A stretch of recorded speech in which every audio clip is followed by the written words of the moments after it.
Hi there, Prevalent Girl here.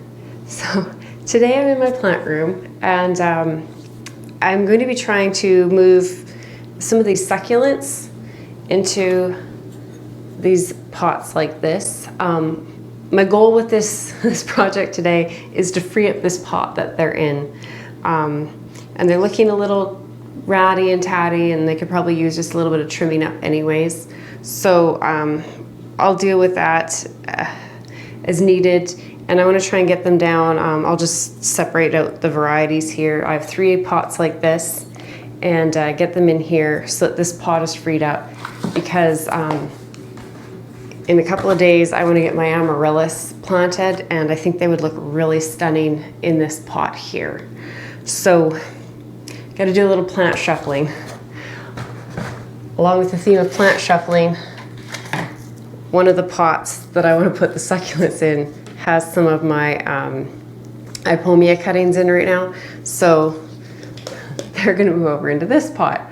So it's going to be a real shuffle of plants. I don't know if you'll find it interesting or not, but I thought I'd bring you along just to see, you know, what I'm up to these days, playing in my plant room here. So I'm just gonna, I guess, start with getting the ipomia moved into this pot, and then I'll have freed up space to move the succulents over.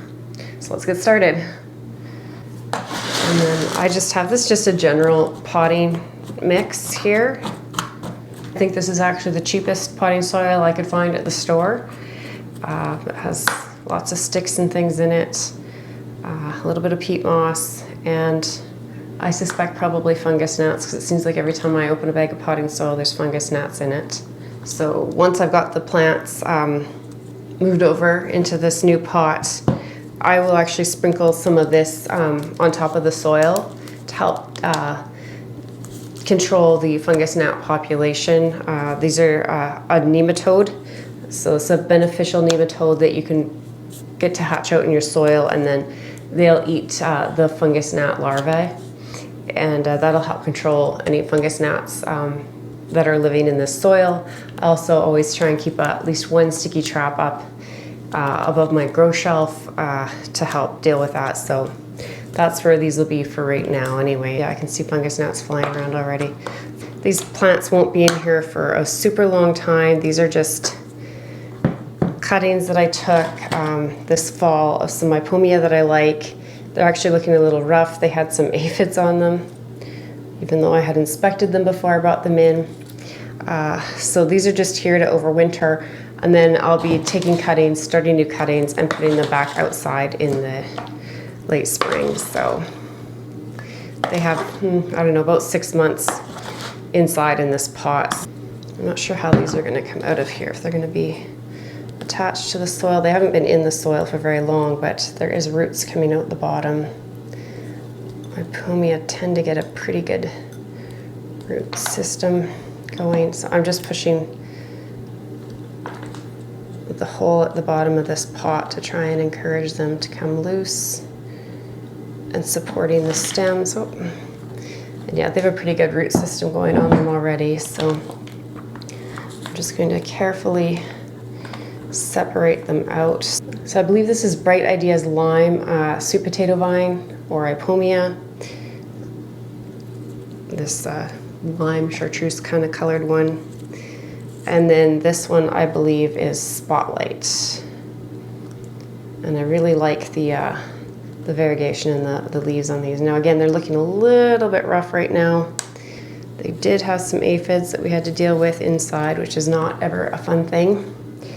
But we've got that under control now. I did a lot of judicious pruning just to take the aphids and just get them out of the house. And I did a little bit of an insecticidal soap spray, and a lot of just squishing aphids on the plants. So I'm just gonna repack some of the soil that came out with them. That's pretty new soil. Just trying, this pot has a little bit of a bulge under the top lips. I'm just trying to make sure that's filled up as well.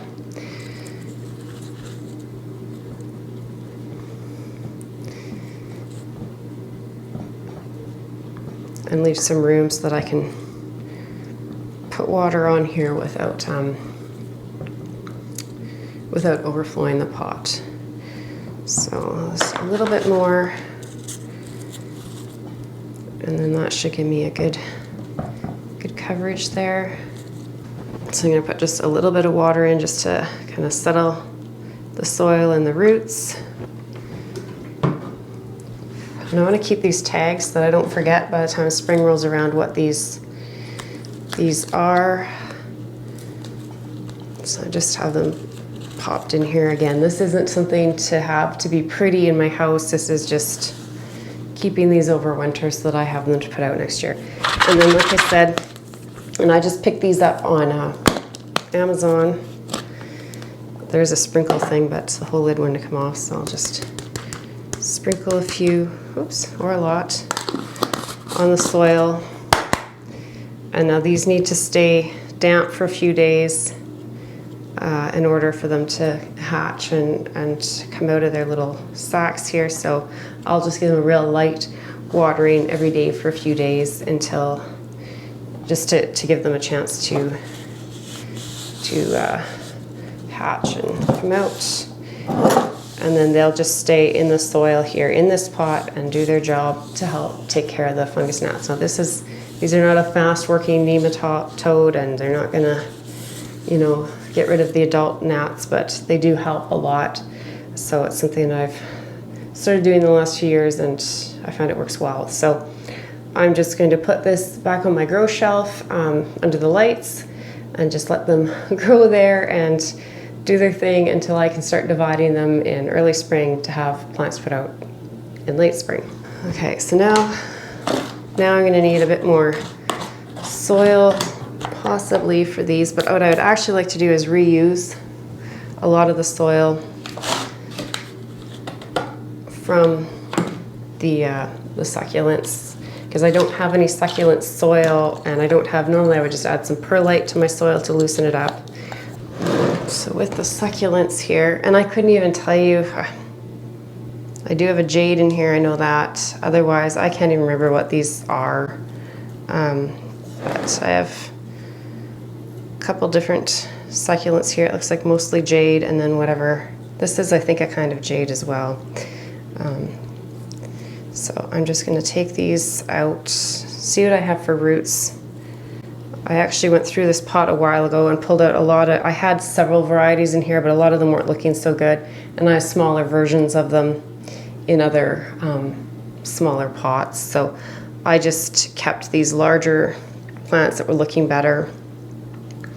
And I should probably be able to get these planted up here. So I think, because I'd like to reuse this soil, and I pulled off the top layer with a lot of debris in that a couple of days ago. But you can see this soil I had added a lot of perlite to, so it has really good drainage, which succulents like. And that's really, when you're buying a succulent soil, you're just buying drainage. It doesn't really need special fertilizers or soil or anything, it's just the drainage. So succulent soil will tend to be very sandy or have lots of things like perlite in it, or a combination of sand and perlite. So I don't tend to buy special soils just because they tend to be more expensive, but I just add amendments like sand or perlite or vermiculite to change the drainage of the soil. Now I'm just going to try and get in here and break these roots up a bit and see what I can get here. The succulents tend not to have a huge root system on them, and that's why they don't need a big pot. And that's why I thought these would be better in these kind of wide, shallow pots. And the one that I just moved out of these, the ipomia, does create a larger root system, so putting it in the pot that it is in, which is a little bit larger, give it a bit more root zone, would be good for it. Maybe we'll put this couple little ones in here too.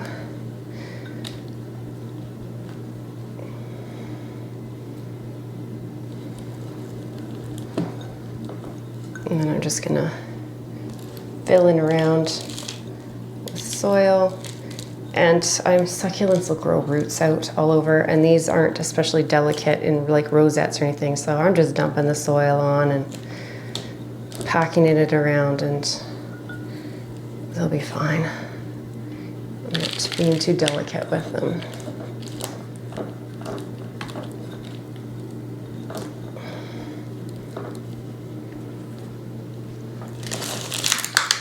So there's one for now. We'll see, I might add more to it in a minute.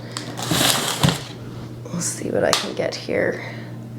I'd like to try and get these guys out.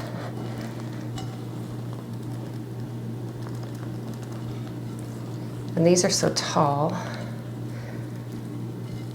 We'll see what they look like in the pot, but I might just cut them off and pop them down into the pot. These actually have more roots on them than I was expecting. So let me see, this pot's pretty empty. See how they look?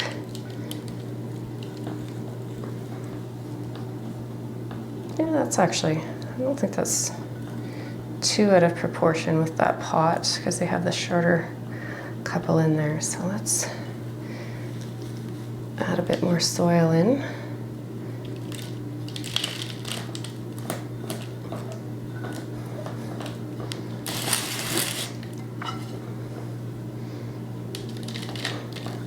As long as they'll stay standing when I'm done packing soil around them, then they'll stay at this height. If they want to fall over, then I might have to cut them down, but we'll see how they work out here.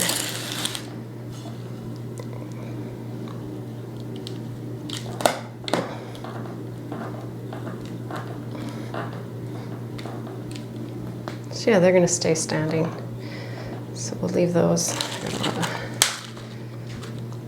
there. Okay, so we have just a couple more here.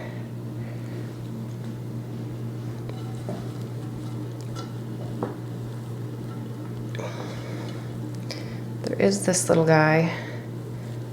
He's looking pretty pathetic, and I do have another one growing, I think. Yeah, that looks way better, so I'm just gonna toss this.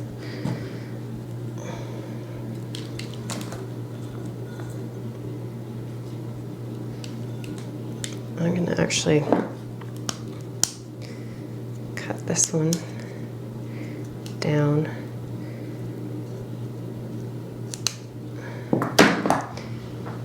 Now, there's two ways that you can do what I'm doing here. When you're cutting off a succulent to regrow, it's going to have this end here that's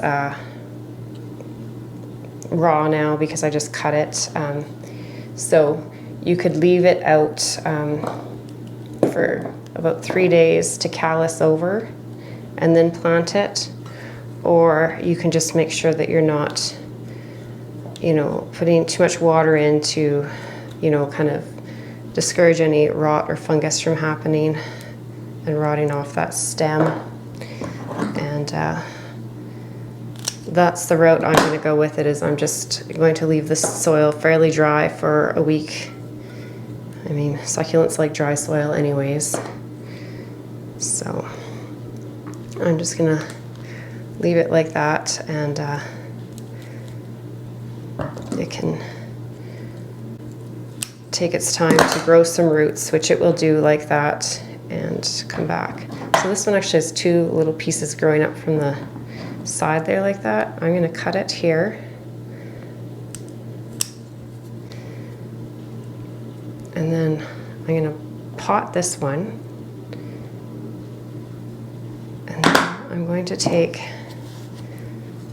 some soil, pack it into this pot here, and then I'll set that other piece on top, and it will likely grow roots out the sides where it's been cut. Out from here. It'll likely grow roots out from in this area here and start to grow up. So there, I've left a bit of a lip for some watering, and I'm just going to put a little bit of soil around this piece here. So it'll just look like two little rosettes there. Just like that. And that should likely start to put roots down and grow two plants that way. And the ones that I cut and set in with the raw edge will grow roots and start to grow. And there's actually a piece of stem that I cut off in here somewhere, and there's a chance that it'll start throwing some shoots up as well. I have this cute little pick that says Inspire. I'm just going to pop that in there. And then now I'll just have to empty out this pot over here of all the extra roots and things, clean it out a bit, and it will be ready so I can get my amaryllis planted in the next few days. These will just go under my grow lights, just to let them wait and get rooted out in the ones that I cut and settled into their pots, and then I might try setting them out somewhere and be a little bit more decorative for a little while in my house. Thanks for watching. I know it wasn't a super exciting or momentous thing that I did here today, but you know, we all have these little jobs that we need to get done with our plants and our indoor gardening, and that's what I had to do today, so I just thought I'd bring you along and you could see what I'm doing.